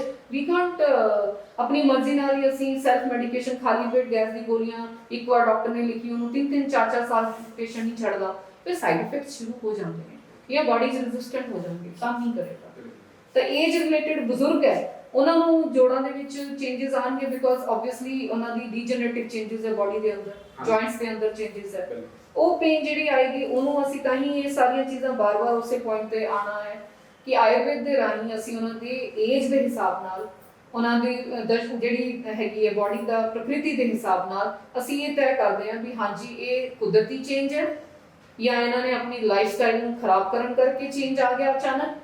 ਹੁਣ ਪਿਛਲੇ ਟ੍ਰੈਂਡ ਜਦ ਤੋਂ ਕੋਵਿਡ ਚੱਲਿਆ, 2-3 ਮਹੀਨੇ ਕਿਸੇ ਦੀ ਕੋਈ ਐਕਟੀਵਿਟੀ ਨਹੀਂ ਸੀ, ਸੈਡੈਂਟਰੀ ਲਾਈਫ ਸਟਾਈਲ ਹੋ ਗਿਆ, ਸਭ ਘਰ ਸੀਗੇ, ਜਾਂ ਖਾ ਲਿਆ ਜਾਂ ਸੋ ਲਿਆ, ਜਾਂ ਚਲੋ ਜਿਸ ਤਰ੍ਹਾਂ ਵੀ ਉਹਨਾਂ ਨੇ ਕੋਸ਼ਿਸ਼ ਕੀਤੀ ਆਪਣੇ ਆਪ ਨੂੰ ਸੰਭਾਲਣ ਦੀ, ਕਿਉਂਕਿ ਮੈਂਟਲੀ ਬਹੁਤ ਜ਼ਿਆਦਾ ਟਫ ਟਾਈਮ ਸੀ ਸਾਰਿਆਂ ਵਾਸਤੇ ਉਸ ਤੋਂ ਬਾਹਰ ਆਉਣਾ। ਮੋਸਟਲੀ ਹੁਣ ਜਿੰਨੇ ਆ ਰਹੇ ਆ ਸਭ ਕੋਲੇਸਟ੍ਰੋਲ, ਯੂਰਿਕ ਐਸਿਡ, ਇਸੇ ਦੇ ਹੀ ਪੇਸ਼ੈਂਟਸ ਆ ਰਹੇ, ਔਰ ਉਮਰ ਕੀ ਹੈ 30 ਸਾਲ, 32 ਸਾਲ, 34 ਸਾਲ, ਇਹਨਾਂ ਦੇ ਯੰਗ ਏਜ ਵਿੱਚ ਜਸਟ ਇੱਕ ਟੈਂਪਰੇਰੀ ਫੇਜ਼ ਹੈ। ਅਸੀਂ ਉਹਨਾਂ ਨੂੰ ਡਾਈਟ ਕਰੈਕਸ਼ਨ ਕਰਵਾ ਕੇ, ਉਹਨਾਂ ਦੀ ਕਾਉਂਸਲਿੰਗ ਕਰਵਾ ਕੇ, ਉਹਨਾਂ ਦੇ ਮੈਂਟਲ ਹੈਲਥ ਸਟੇਟਸ ਨੂੰ ਜਾਣਨਾ ਬਹੁਤ ਜ਼ਰੂਰੀ ਹੈ। ਸਿਰਫ ਉਹਨੇ ਆ ਕੇ ਮੈਨੂੰ ਸਿੰਪਟਮ ਦਿੱਤਾ ਤੇ ਮੈਂ ਉਹਨੂੰ ਟ੍ਰੀਟਮੈਂਟ ਦਿੱਤਾ ਜਾਂ ਉਹਨੂੰ ਗੋਲੀ ਲਿਖਤੀ, ਇਹ ਆਯੁਰਵੇਦ ਦੀ ਅਪਰੋਚ ਨਹੀਂ ਹੈ। Ayurveda as a whole, body, mind, ਸਾਰਿਆਂ ਦੇ ਇੱਕ ਹੋਲਿਸਟਿਕ ਅਪਰੋਚ ਨਾਲ ਹੀ ਪੇਸ਼ੈਂਟ ਨੂੰ ਟ੍ਰੀਟ ਕਰਦਾ। ਯੈਸ, ਸੋ ਬੁੱਕਸ ਪੜ੍ਹਦੇ ਕਦੀ ਜਦੋਂ ਵੀ ਮੈਨੂੰ ਵਿੱਚ ਟਾਈਮ ਮਿਲਦਾ ਜ਼ਰੂਰ ਕੋਸ਼ਿਸ਼ ਹੁੰਦੀ ਹੈ, but obviously related to Ayurveda ਦਾ ਕੋਸ਼ਿਸ਼ ਹੁੰਦੀ ਹੈ ਜੀ। ਸੋ ਕਿੰਨਾ ਕੁ ਟਾਈਮ ਹੋ ਗਿਆ ਤੁਹਾਨੂੰ ਮੈਡੀਕਲ ਫੀਲਡ ਦੇ ਵਿੱਚ ਐਜ਼ ਐਨ ਡਾਕਟਰ ਕੰਮ ਕਰਦੇ? ਆਲਮੋਸਟ 19 ਇਅਰਸ ਤੋਂ ਮੈਂ ਜੌਬ 'ਚ ਹੈਗੀ ਹਾਂ, 2001 onwards। ਸੋ ਇੱਕ ਵਾਰੀ ਹੁੰਦਾ ਹੈ ਜਦੋਂ ਜੌਬ ਦੇ ਵਿੱਚ ਆ ਗਈ ਤੇ ਉਸ ਤੋਂ ਬਾਅਦ ਜਿਹੜੀ ਆਪਣੀ ਪ੍ਰੈਕਟਿਸ ਹੁੰਦੀ ਹੈ ਉਹ ਕਿਤੇ ਨਾ ਕਿਤੇ ਰੁਕ ਜਾਂਦੀ ਹੈ ਕਿ ਉਹ ਨਾਲ ਚੱਲਦੀ ਹੈ? No, you should always be learner. ਤੁਸੀਂ ਹਮੇਸ਼ਾ ਇੱਕ ਲਰਨਰ ਹੋ, ਸਟੂਡੈਂਟ ਬਣੋ, ਚਾਹੇ ਤੁਹਾਡੀ ਉਮਰ ਜਿੰਨੀ ਮਰਜ਼ੀ ਹੋ ਜਾਵੇ। ਮੈਂ ਤਾਂ ਅੱਜ ਵੀ ਆਪਣੇ ਆਪ ਨੂੰ ਲਰਨਰ ਸਮਝਦੀ ਹਾਂ ਔਰ ਸੋਚਦੀ ਹਾਂ ਕਿ ਸਾਨੂੰ ਆਯੁਰਵੇਦ ਦੇ ਵਿੱਚ ਇੰਨਾ ਕੁਝ ਜਾਣਨ ਨੂੰ ਹੈ ਜੋ ਸਾਡਾ ਕਦੀ ਨਹੀਂ ਮੁੱਕਣਾ। ਅਥਾਹ ਗ੍ਰੰਥ ਹੈ, ਸਾਡੀ ਕੋਸ਼ਿਸ਼ ਬਰਕਰਾਰ ਰਹੇ, ਤੁਹਾਡਾ ਲਰਨਿੰਗ ਪ੍ਰੋਸੈਸ ਅੰਦਰੋਂ ਦੀ ਤੁਹਾਡੀ ਜਿਗਿਆਸਾ ਰਹਿੰਦੀ ਹੈ ਕਿ ਯੈਸ ਮੈਂ ਅੱਗੇ ਤੋਂ ਅੱਗੇ ਹੋਰ ਬਿਹਤਰ ਕਰਨਾ ਹੈ। ਉਹ ਪੜ੍ਹਨ ਦੇ ਵਿੱਚ ਵੀ ਤੁਹਾਡੀ ਇੱਛਾ ਸ਼ਕਤੀ ਨੂੰ ਜਾਗਰਿਤ ਕਰਦਾ ਹੈ, ਤੁਹਾਨੂੰ ਅੱਛਾ ਲੱਗੇਗਾ ਕਨੈਕਟ ਹੋਣਾ, ਕਿਉਂਕਿ ਆਯੁਰਵੇਦ ਕੁਦਰਤ ਦੇ ਨਾਲ, ਨੇਚਰ ਨਾਲ ਕਨੈਕਟਡ ਹੈ, ਪ੍ਰਕਿਰਤੀ ਨਾਲ, ਤੇ ਅਸੀਂ ਉਸੇ ਪ੍ਰਕਿਰਤੀ ਦਾ ਹਿੱਸਾ ਹਾਂ। ਇਹ ਆਰਟੀਫੀਸ਼ੀਅਲ ਲਾਈਫ ਦੇ ਨਾਲ ਇਹਦਾ ਨਹੀਂ ਕੋਈ ਸਰੋਕਾਰ। ਇਹਨੂੰ ਅਸੀਂ ਬਹੁਤ ਤਾਂ ਹੀ ਕਿਹਾ ਬਾਰ-ਬਾਰ, ਇੱਕ ਹੋਲਿਸਟਿਕ ਅਪਰੋਚ ਹੈ ਜਿਹਦੇ ਵਿੱਚ ਮਨ ਬਾਡੀ ਜਦ ਸ਼ਾਂਤ ਹੁੰਦੀ ਹੈ, ਸਾਡੀ ਬਾਡੀ ਦੇ ਦੋਸ਼ ਧਾਤੂ ਜਿੰਨੇ ਸਾਡੇ ਆਰਗਨ ਟਿਸ਼ੂਜ਼ ਬਣ ਰਹੇ ਹੈ, ਜਦ ਇਹਨਾਂ ਦੀ ਸਮਤਾ, ਇਹਨਾਂ ਦੀ ਲੈਵਲ ਹੈ, ਅਗਨੀ ਸਾਡੀ ਜਿਹੜੀ ਪਾਚਨ ਕਰਦੀ ਹੈ, ਜਦੋਂ ਉਹ ਸਾਹਮਣੇ ਤਾਂ ਜਾ ਕੇ ਜਦ ਸਾਡੀ ਇੰਦਰੀਆਂ ਜਿਹੜੀਆਂ ਸਾਹਮਣੇ, ਸਾਡੇ ਮਨ ਦੀ ਸਥਿਤੀ ਪ੍ਰਸੰਨ ਆਤਮ ਇੰਦਰੀਏ ਮਨਾ, ਸਾਡਾ ਸ਼ਲੋਕ ਆਉਂਦਾ ਜਿਹਦੇ ਵਿੱਚ ਅਸੀਂ ਸਾਰੀਆਂ ਚੀਜ਼ਾਂ ਨੂੰ ਜਦੋਂ ਸਮਤਾ ਆਉਂਦੀ ਹੈ, ਬੈਲੈਂਸ ਆਉਂਦਾ, ਉਹਨੂੰ ਅਸੀਂ ਇੱਕ ਹੈਲਦੀ ਇਨਸਾਨ ਮੰਨਦੇ ਹਾਂ। ਸਾਡਾ ਆਯੁਰਵੇਦ ਦਾ ਇੱਕ ਬੇਸ ਕਿੱਥੋਂ ਸ਼ੁਰੂ ਹੁੰਦਾ ਹੈ? स्वस्थस्य स्वास्थ्य रक्षणम आतुरस्य विकार प्रशमन च। स्वस्थ व्यक्ति के स्वास्थ्य की रक्षा करना आयुर्वेद का प्रयोजन। एंड आतुरस्य विकार प्रशमन च, आतुर मीन्स रोगी, विकार प्रशमन च, विकार ਉਹਦੇ ਜਿਹੜੇ ਰੋਗ ਉਤਪੰਨ ਹੋ ਰਹੇ ਉਹਨਾਂ ਦੇ ਜਿਹੜੇ ਵਿਕਾਰਾਂ ਨੂੰ ਤੁਸੀਂ ਸ਼ਮਨ ਕਰਨਾ ਹੈ, that is ਰੋਗ ਨੂੰ ਟ੍ਰੀਟ ਕਰਨਾ, ਰੋਗੀ ਨੂੰ ਟ੍ਰੀਟ ਕਰਨਾ। ਪਰ ਪਹਿਲਾਂ ਕੀ ਹੈ? स्वस्थस्य स्वास्थ्य रक्षणम, ਅਸੀਂ ਸਵਸਥ ਵਿਅਕਤੀ ਦੇ ਸਵਾਸਥ ਦੀ ਰੱਖਿਆ ਕਰਨੀ, ਇਹ ਮੋਟਿਵ ਹੈ ਸਾਡਾ। ਯੈਸ। ਸੋ ਮੈਮ ਕਿਤੇ ਨਾ ਕਿਤੇ ਜੇ ਆਪਾਂ ਲੇਟੈਸਟ ਨਿਊਜ਼ ਦੇ ਵਿੱਚ ਜਾਈਏ ਤੇ ਐਲੋਪੈਥੀ ਦੇ ਵਿੱਚ ਰਸ਼ੀਆ ਇਹ ਆਪਣੇ ਵੱਲੋਂ ਇੱਕ ਦਾਅਵਾ ਕਰ ਰਿਹਾ ਹੈ ਕਿ ਅਸੀਂ ਕੋਵਿਡ ਦੀ ਵੈਕਸੀਨ ਰੈਡੀ ਕਰ ਲਈ ਹੈ। ਤੇ ਇਸ ਦੇ ਵਿੱਚ ਇੰਡੀਆ ਆਯੁਰਵੈਦਿਕ ਦੇ ਵਿੱਚ ਕਿੰਨਾ ਕੁ ਆਪਣੇ ਆਪ ਵਿਕਸਿਤ ਹੋ ਚੁੱਕਿਆ ਹੈ, ਕਿੰਨਾ ਕੁ ਇਸ ਦੇ ਲਈ ਆਪਣਾ ਤੁਸੀਂ ਇਹ ਸਮਝੋ ਕਿ ਸਭ ਵਾਸਤੇ ਪੈਂਡੈਮਿਕ ਇੱਕ ਬਹੁਤ ਵੱਡਾ ਪ੍ਰਸ਼ਨ ਚਿੰਨ੍ਹ ਲੈ ਕੇ ਆਇਆ। ਪਰ ਜਦੋਂ ਸਾਡੇ ਪ੍ਰਧਾਨ ਮੰਤਰੀ ਜੀ ਨੇ ਕਿਹਾ ਕਿ ਸਾਨੂੰ ਇਸ ਨੂੰ ਓਪਰਚੁਨਿਟੀ ਦੀ ਤਰ੍ਹਾਂ ਟ੍ਰੀਟ ਕਰਨਾ ਹੈ, ਤਾਂ ਇਹ ਆਯੁਰਵੇਦ ਵਾਸਤੇ ਵੀ ਸਾਨੂੰ ਬਹੁਤ ਵੱਡੀ ਓਪਰਚੁਨਿਟੀ ਮਿਲੀ। ਸਾਡੇ ਆਯੁਰਵੇਦ ਦੇ ਵਿੱਚ ਇਹਦੇ ਉੱਤੇ ਬਹੁਤ ਜ਼ਿਆਦਾ ਕੰਮ ਹੋਇਆ। ਆਯੁਰਵੇਦ ਦੀਆਂ ਜਿਹੜੀਆਂ ਔਸ਼ਧ ਦਰਵੇ ਹੈ, ਗਿਲੋਏ ਹੈ, ਅਸ਼ਵਗੰਧਾ ਹੈ, ਮੁਲੱਠੀ ਹੈ, ਇਹਨਾਂ ਸਾਰਿਆਂ ਦੇ ਉੱਤੇ ਕਲੀਨਿਕਲ ਟ੍ਰਾਇਲਸ ਇਸ ਵੇਲੇ ਭਾਰਤ ਸਰਕਾਰ ਆਯੂਸ਼ ਮੰਤਰਾਲੇ ਦੇ ਨਾਲ ICMR ਦੇ ਨਾਲ ਮਿਲ ਕੇ ਉਹਦੇ ਟ੍ਰਾਇਲਸ ਮੈਡੀਸਿਨ ਦੇ ਮਤਲਬ ਦਰਵਿਆਂ ਦੇ ਉੱਤੇ ਟ੍ਰਾਇਲਸ ਹੋ ਰਹੇ, ਕਿਸ ਤਰ੍ਹਾਂ ਸਾਡੀ ਬਾਡੀ ਦੀ ਇਮਿਊਨਿਟੀ ਨੂੰ ਅੱਛਾ ਕਰਦਾ ਹੈ, ਇਹ ਕਿਸ ਤਰ੍ਹਾਂ ਸਾਨੂੰ ਕੋਵਿਡ ਦੇ ਵਿੱਚ ਵਾਇਰਸ ਨੂੰ ਟ੍ਰੀਟ ਕਰਨ ਦੇ ਵਿੱਚ ਕਿੰਨਾ ਕਾਰਗਰ ਹੈ। ਸਿੰਪਟਮਸ ਵਾਈਜ਼ ਅਸੀਂ ਉਸ ਨੂੰ ਉਹ ਜਿੱਦਾਂ ਵੀ ਉਹਨਾਂ ਦੇ ਪੈਰਾਮੀਟਰਸ ਦੇ ਅਕੋਰਡਿੰਗਲੀ ਇਹ ਪੂਰੀ ਕਲੀਨਿਕਲ ਟ੍ਰਾਇਲਸ ਇਸ ਵੇਲੇ ਵੀ ਚੱਲ ਰਹੇ ਨੇ। ਔਰ ਕਿੰਨੇ ਆਯੁਰਵੇਦਾ ਦੇ ਮਾਧਿਅਮ ਦੇ ਆਯੂਸ਼ ਮੰਤਰਾਲੇ ਦੇ ਜਿੰਨੇ ਵੀ ਅਲੱਗ-ਅਲੱਗ ਸਟੇਟਸ ਹੈ ਉਹਨਾਂ ਵਿੱਚ ਜਿੰਨੇ ਡਾਕਟਰਸ ਕੰਮ ਕਰ ਰਹੇ ਹੈ, ਕੁਆਰੰਟਾਈਨ ਸੈਂਟਰਸ, ਆਈਸੋਲੇਸ਼ਨ ਸੈਂਟਰ, ਸਾਰਿਆਂ 'ਚ ਆਯੁਰਵੇਦ ਦੇ ਮੈਡੀਸਿਨਸ ਨੂੰ ਪੇਸ਼ੈਂਟ ਨੂੰ ਦੇਣ ਵਿੱਚ ਉਹਨਾਂ ਦੇ ਫਿਰ ਕੀ ਰਿਜ਼ਲਟ ਆਏ, ਉਸ ਟ੍ਰੀਟਮੈਂਟ 'ਚੋਂ ਕਿੰਨੇ ਕਾਰਗਰ ਸਿੱਧ ਹੋਏ, ਇਹ ਸਾਰਾ ਪ੍ਰਮਾਣ ਔਨ ਰਿਕਾਰਡ ਭਾਰਤ ਸਰਕਾਰ ਦੇ ਅੱਗੇ ਲਿਆਇਆ ਗਿਆ ਹੈ। ਉਹਦੇ ਵਿੱਚ ਅੱਜ ਵੀ ਡਾਕਟਰਸ ਕੰਮ ਕਰ ਰਹੇ ਹਨ। ਸਾਨੂੰ ਵੀ ਮੌਕਾ ਮਿਲਿਆ ਪੰਜਾਬ ਸਰਕਾਰ ਦੇ ਵਿੱਚ, ਸਾਡੇ ਜਿਹੜੇ ਇਸ ਵੇਲੇ ਡਾਇਰੈਕਟਰ ਸਰ ਨੇ ਡਾਕਟਰ ਰਾਕੇਸ਼ ਸ਼ਰਮਾ ਜੀ, ਜਦੋਂ ਪੂਰੇ ਭਾਰਤ ਦੀ ਨੈਸ਼ਨਲ ਟਾਸਕ ਫੋਰਸ ਆਯੂਸ਼ ਮੰਤਰਾਲੇ ਦੀ ਬਣੀ, ਉਹ 'ਚ 16 ਐਲੀਟ ਵੈਦੇ ਜਿੰਨੇ ਗਣ ਸੀਗੇ ਉਹ ਭਾਰਤ ਸਰਕਾਰ ਨੇ ਚੁਣੇ। ਉਹਨਾਂ ਨੇ ਐਡਵਾਈਜ਼ਰੀ ਬਣਾਈ ਕੋਵਿਡ ਵਾਸਤੇ ਆਯੁਰਵੇਦ ਦੇ ਉੱਤੇ। ਉਹਨਾਂ 16 ਵਿੱਚ ਸਾਡੇ ਡਾਇਰੈਕਟਰ ਪੰਜਾਬ ਜਿਹੜੇ ਰਾਕੇਸ਼ ਸ਼ਰਮਾ ਜੀ ਉਹ ਵੀ ਇੱਕ ਮੈਂਬਰ। ਉਹਨਾਂ ਦੇ ਸਾਨੂੰ ਬਲੇਸਿੰਗਸ ਸਮਝ ਲਓ ਵੀ ਉਹਨਾਂ ਦੇ ਇਸ ਨੂੰ ਇੰਨਾ ਮੰਤਵ ਨੂੰ ਲਿੱਤਾ ਪੂਰੇ ਭਾਰਤ ਦੇ ਨੈਸ਼ਨਲ ਲੈਵਲ ਦੇ ਉੱਤੇ ਉਹ ਟੀਮ 'ਚ ਆਏ ਹੈ।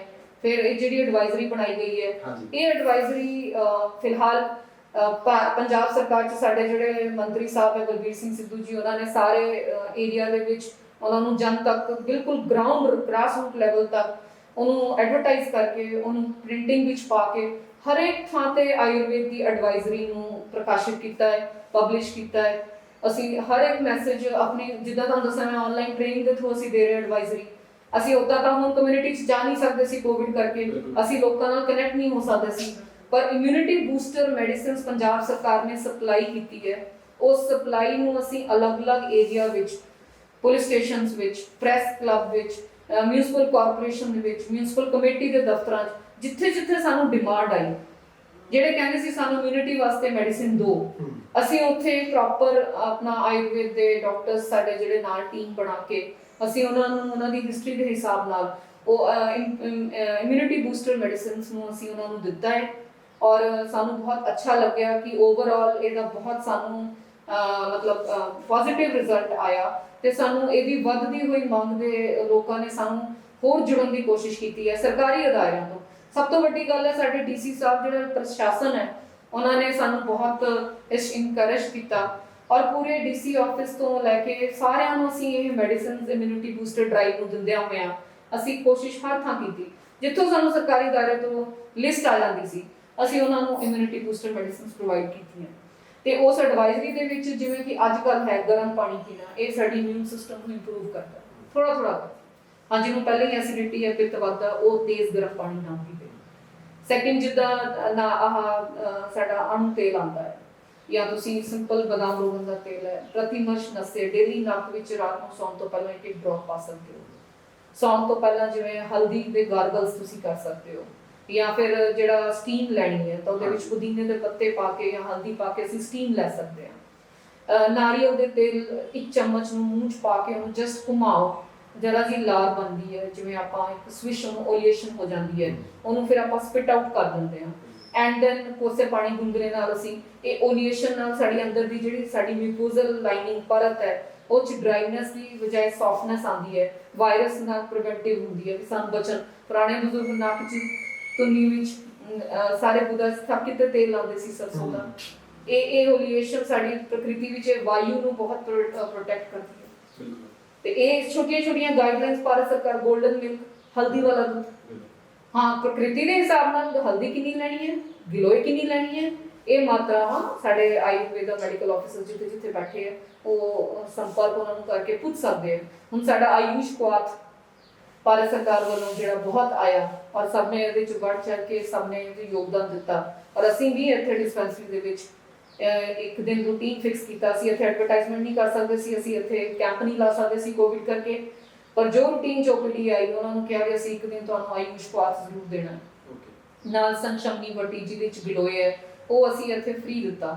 ਆਯੂਸ਼ ਕੁਆਥ ਵਿੱਚ ਤੁਲਸੀ, ਗਿਲੋਏ, ਦਾਲਚੀਨੀ, ਕਾਲੀ ਮਿਰਚ, ਸ਼ੁੰਠੀ ਜਿਹਨੂੰ ਸੁੱਕੀ ਆਪਾਂ ਅਦਰਕ ਸੁਕਾਇਆ ਹੋਇਆ, ਇਹ ਮੈਡੀਸਿਨ ਨੂੰ ਮੈਡੀਕੇਟਡ ਬਣਾ ਕੇ ਦਿੱਤਾ ਗਿਆ ਹੈ। ਔਰ ਇਹਦਾ ਪਾਊਡਰ ਜਿਹੜਾ ਕੁਆਥ ਡਰਾਈ ਹੈਗਾ, ਤੁਸੀਂ ਗਰਮ ਪਾਣੀ ਵਿੱਚ ਪਾ ਕੇ ਇਹਨੂੰ ਬੋਇਲ ਕਰਕੇ ਜਦੋਂ ਇਹ 200 ml ਦਾ 100 ml ਰਹਿ ਜਾਂਦਾ ਹੈ, ਇਹਨੂੰ ਅਸੀਂ ਆਪਣੇ ਘਰ ਦੇ ਵਿੱਚ ਡਿਵਾਈਡਡ ਡੋਜ਼ ਵਿੱਚ 20 ml 30 ml ਅਕੋਰਡਿੰਗ ਟੂ ਦਾ ਪ੍ਰਕਿਰਤੀ ਅਸੀਂ ਆਮ ਕੁਆਥ ਪੀ ਸਕਦੇ ਹਾਂ prevention against Covid. Ma'am world level ਦੇ ਉੱਤੇ ਤੁਸੀਂ ਕਿਵੇਂ ਦੇਖਦੇ ਹੋ ਕਿ ਆਯੁਰਵੈਦਿਕ ਦਾ ਕੀ ਬਹੁਤ ਅੱਛਾ ਹੈ। ਭਾਰਤ ਸਰਕਾਰ ਤਾਂ ਜਿਹੜੀ ਐਡਵਾਈਜ਼ਰੀ ਦੀ ਮੈਂ ਤੁਹਾਨੂੰ ਗੱਲ ਕੀਤੀ ਹੈ, ਫੋਰਨ ਕੰਟਰੀ ਦੇ 8 ਫੋਰਨ ਲੈਂਗੁਏਜਸ ਵਿੱਚ ਐਡਵਾਈਜ਼ਰੀ ਪ੍ਰਿੰਟ ਹੋਈ ਹੈ। ਇਹਨੂੰ ਅਲੱਗ-ਅਲੱਗ ਦੇਸ਼ਾਂ ਨੇ ਮੰਗਿਆ ਭਾਰਤ ਸਰਕਾਰ ਤੋਂ ਕਿ ਸਾਨੂੰ ਵੀ ਇਸ ਐਡਵਾਈਜ਼ਰੀ ਨੂੰ ਫੋਲੋ ਕਰਨਾ ਹੈ। ਸਾਡੇ ਇੰਡੀਅਨ ਨੇਵੀ ਨੇ ਆਯੁਰਵੇਦ ਮੈਡੀਸਿਨਸ ਨੂੰ ਦੂਸਰੇ ਦੇਸ਼ਾਂ ਤੱਕ ਪਹੁੰਚਾਉਣ ਦਾ ਕੰਮ ਕੀਤਾ ਹੈ। ਸੋ ਸਾਡਾ ਆਯੂਸ਼ ਮੰਤਰਾਲੇ ਬਹੁਤ ਕੰਮ ਕਰ ਰਿਹਾ ਹੈ। ਉਹਦੇ ਵਿੱਚ ਸਾਨੂੰ ਭਾਰਤ ਸਰਕਾਰ ਦੇ ਹਿਦਾਇਤਾਂ ਅਨੁਸਾਰ ਸਾਨੂੰ ਪੰਜਾਬ ਸਰਕਾਰ ਜੋ ਹਿਦਾਇਤਾਂ ਦਿੰਦੀ ਹੈ, ਅਸੀਂ ਆਯੁਰਵੇਦ ਨੂੰ ਵੱਧ ਚੜ੍ਹ ਕੇ ਪ੍ਰਮੋਟ ਕਰ ਰਹੇ ਹਾਂ। ਆਯੂਸ਼ ਵੈਲਨੈਸ ਸੈਂਟਰਸ ਜਿੰਨੇ ਵੀ ਉਹਨਾਂ ਵਿੱਚ ਅਸੀਂ ਅੰਦਰ ਕੋਸ਼ਿਸ਼ ਕਰਾਂਗੇ ਕਿ ਆਉਣ ਵਾਲੇ ਸਮੇਂ ਦੇ ਵਿੱਚ ਭਾਰਤ ਸਰਕਾਰ ਦੇ ਜੋ ਉਪਰਾਲੇ ਹੈ, ਕਿਸ ਤਰ੍ਹਾਂ ਅਸੀਂ ਕਮਿਊਨਿਟੀ 'ਚ ਜਾ ਕੇ ਹੈਲਥ ਸਰਵਿਸਿਜ਼ ਪ੍ਰੋਵਾਈਡ ਕਰਨੀ ਹੈ, ਚਾਹੇ ਉਹ ਬਜ਼ੁਰਗ ਹੈ, ਬੱਚੇ ਹੈ, ਐਡੋਲੈਸੈਂਟ ਹੈਲਥ ਹੈ, ਲੇਡੀਜ਼ ਹੈ, ਪ੍ਰੈਗਨੈਂਟ ਲੇਡੀਜ਼ ਹੈ, ਡਿਲੀਵਰੀ ਤੋਂ ਬਾਅਦ ਉਹਨਾਂ ਦੀ ਐਂਟੀਨੇਟਲ ਕਿੱਦਾਂ ਕੇਅਰ ਕਰਨੀ, ਇੱਦਾਂ ਦੇ 12 ਪੈਰਾਮੀਟਰਸ ਹੈ। ਇਹ ਸਾਡੇ ਭਾਰਤ ਸਰਕਾਰ ਨੇ ਸਾਨੂੰ ਮਤਲਬ ਇਹ ਸਾਨੂੰ ਮੌਕਾ ਮਿਲਿਆ ਹੈ। ਤਾਂ ਜਿੱਦਾਂ ਇਹ ਤੁਸੀਂ ਤੁਹਾਨੂੰ ਮੈਂ ਇਹ ਗੱਲ ਕਰਨੀ ਹੈ, ਵਰਲਡ ਵਾਈਡ ਆਯੁਰਵੇਦ ਓਨਾ ਹੀ ਗਲੋਬਲੀ ਐਕਸੈਪਟਡ ਹੋ ਗਿਆ ਹੈ, ਉਹਨੂੰ ਐਕਸੈਪਟ ਕੀਤਾ ਜਾ ਰਿਹਾ ਹੈ। ਇਹ ਐਕਸੈਪਟ ਕਰਨ ਦੇ ਵਿੱਚ ਉਹਦਾ ਕੀ ਕਾਰਨ ਹੈ? ਕੁਦਰਤੀ ਰੋਲ ਹੈ, ਉਹ ਟ੍ਰੀਟਮੈਂਟ ਸਾਈਡ ਇਫੈਕਟਸ ਨਹੀਂ ਹੈ।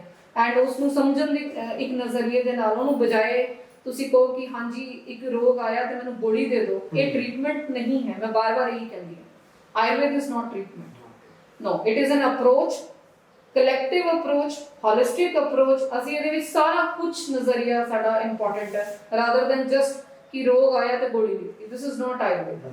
yes, ਕੀ ਲੱਗਦਾ ਹੈ ਕਿ ਜਾ ਕੇ ਆਯੁਰਵੈਦਿਕ ਤੇ ਐਲੋਪੈਥਿਕ ਦੋਨੇ ਇਕੱਠੇ ਮਿਲ ਕੇ ਕੰਮ ਕਰ ਸਕਦੇ? ਦੇਖੋ there is no competition। ਇਹ ਕੋਈ ਕੰਪੀਟੀਸ਼ਨ ਦੀ ਭਾਵਨਾ ਨਾਲ ਆਯੁਰਵੇਦ ਐਲੋਪੈਥਿਕ ਦੀ ਗੱਲ ਨਹੀਂ ਕੀਤੀ ਜਾਂਦੀ। ਉਹਨਾਂ ਦੀ ਸਾਇੰਸ ਆਪਣੇ ਵਿੱਚ ਆਪਣੇ ਪੈਰਾਮੀਟਰਸ ਦੇ ਸਟੈਂਡਰਡਸ ਦੇ ਹਿਸਾਬ ਨਾਲ ਆਪਣਾ ਵਧੀਆ ਕੰਮ ਕਰ ਰਹੀ ਹੈ। ਜਿੱਥੇ ਤੱਕ ਐਮਰਜੈਂਸੀ ਸੇਵਾਵਾਂ ਦਾ ਸਵਾਲ ਹੈ, ਜਿੱਥੇ ਇਨਫੈਕਸ਼ੀਅਸ ਡਿਜ਼ੀਜ਼ਸ ਨੂੰ ਕੰਟਰੋਲ ਕਰਨ ਦਾ ਸਵਾਲ ਹੈ, ਉਹ ਆਪਣਾ ਪੂਰਾ ਯੋਗਦਾਨ ਦੇ ਰਹੇ ਹੈ। ਜਿੱਥੇ ਹੁਣ ਆਯੁਰਵੇਦ ਦੀ ਗੱਲ ਆਉਂਦੀ ਹੈ, ਸਾਡੀ ਕੰਪਲੀਟ ਅਪਰੋਚ ਹੈ। ਸਾਡੀ ਉਸ ਅਪਰੋਚ ਦੇ ਆਧਾਰ ਦੇ ਉੱਤੇ ਅਸੀਂ ਸਾਡੇ ਕ੍ਰੋਨਿਕ ਜਿਹੜੇ ਪੁਰਾਣੇ ਜਿੰਨਾ ਕਈ ਸਾਲਾਂ ਤੋਂ ਪੇਸ਼ੈਂਟ ਕਿੰਨੀਆਂ ਪ੍ਰੋਬਲਮਸ ਤੋਂ ਹੁੰਦਾ ਹੈ, ਅੱਕ ਚੁੱਕਿਆ ਹੁੰਦਾ ਹੈ, ਵੀ ਹੁਣ ਆਯੁਰਵੇਦ ਵਿੱਚ ਵੀ ਆਪਾਂ ਮੈਡੀਸਿਨ ਖਾ ਕੇ ਦੇਖ ਲਈਏ। ਹੁਣ ਜਿਹਨੂੰ ਨਹੀਂ ਪਤਾ ਹੈ ਉਹ ਤਾਂ 10-15 ਸਾਲ ਆਪਣੀ ਦਵਾਈਆਂ ਖਾਣ ਤੋਂ ਬਾਅਦ ਆ ਕੇ ਕਹਿੰਦਾ ਵੀ ਮੇਰਾ ਇਲਾਜ ਆਯੁਰਵੇਦ 'ਚ ਕਰ ਦਿਓ। ਪਰ ਜਿਨ੍ਹਾਂ ਨੂੰ ਅਵੇਅਰਨੈਸ ਆ ਗਈ ਹੈ, ਉਸ ਡਾਇਰੈਕਟ ਪੇਸ਼ੈਂਟ ਪਹਿਲਾਂ ਸਾਡੇ ਕੋਲ ਆਉਂਦਾ, ਉਹ ਕਹਿੰਦਾ ਜੀ ਮੈਨੂੰ ਆ ਹੁਣੀ ਡਾਇਗਨੋਸ ਹੋਈ ਹੈ ਸ਼ੂਗਰ, ਮੈਨੂੰ ਤੁਸੀਂ ਆਯੁਰਵੇਦ ਵਿੱਚ ਇਹਦਾ ਟ੍ਰੀਟਮੈਂਟ ਦਿਓ। ਅਸੀਂ ਉਹਨਾਂ ਨੂੰ ਵੈਰੀ ਫਸਟ ਟਰੈਕ ਆਯੁਰਵੇਦ ਤੇ ਹੀ ਪਾਉਂਦੇ ਹਾਂ। ਹਰ ਇੱਕ ਪਰਸਨ ਦੀ ਫਸਟ ਅਪਰੋਚ ਉਧਰ ਹੀ ਹੁੰਦੀ ਹੈ ਐਲੋਪੈਥਿਕ ਵੱਲ।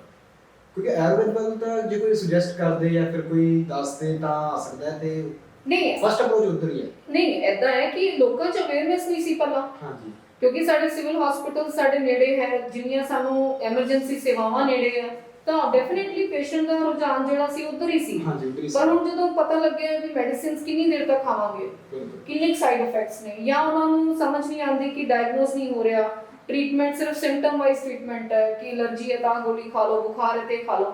ਕਿਤੇ ਕਿਤੇ ਪੇਸ਼ੈਂਟਸ ਬਹੁਤ ਤੰਗ ਹੁੰਦੇ ਜਿਹੜੇ ਕਿ ਆਏ ਸਾਲ ਆਪਣੀ ਬਾਡੀ ਇਮਿਊਨਿਟੀ ਦੀ ਵਜ੍ਹਾ ਦੇ ਨਾਲ, ਆਟੋਇਮਿਊਨ ਡਿਜ਼ੀਜ਼ਸ ਨਾਲ, ਜਾਂ ਸੀਜ਼ਨਲ ਚੇਂਜਸ ਨਾਲ, ਜਾਂ ਕਿਤੇ ਨਾ ਕਿਤੇ ਉਹਨਾਂ ਦੀ ਬਾਡੀ ਤੇ ਜੈਨੇਟਿਕ ਕਾਰਨ ਹੈ ਜਿਹਦੇ ਕਰਕੇ ਉਹ ਬਾਰ-ਬਾਰ ਉਲਝਦੇ ਨੇ। ਹੁਣ ਉਹਨਾਂ ਨੂੰ ਇਹ ਸਮਝ ਆ ਗਈ ਕਿ ਹਾਂ ਇਸ ਮੈਡੀਸਿਨ ਨੂੰ ਤਾਂ ਮੈਂ 15 ਸਾਲ ਤੋਂ ਖਾ ਰਿਹਾ, ਮੈਨੂੰ ਫਰਕ ਹੀ ਨਹੀਂ ਪੈ ਰਿਹਾ। ਬਟ ਹੁਣ ਉਹਨਾਂ ਦੀ ਅਪਰੋਚ ਚੇਂਜ ਹੋ ਗਈ ਹੈ। ਹੁਣ ਉਹਨਾਂ ਨੂੰ ਆਯੁਰਵੇਦ ਦੇ ਬਾਰੇ ਜਿੰਨੀ ਜਾਣਕਾਰੀ ਮਿਲੀ, ਅਜੇ ਵੀ ਆਯੁਰਵੇਦ ਨੂੰ ਹਰਬਲ ਪਲਾਂਟ ਬੇਸ ਸਮਝਦੇ ਹੈ, ਉਹ ਸੋਚਦੇ ਜੜੀ ਬੂਟੀਆਂ ਹੋਣਗੀਆਂ, ਬਟ ਇਹਦੇ ਵਿੱਚ ਤਾਂ ਬਹੁਤ ਕੁਝ ਹੈ।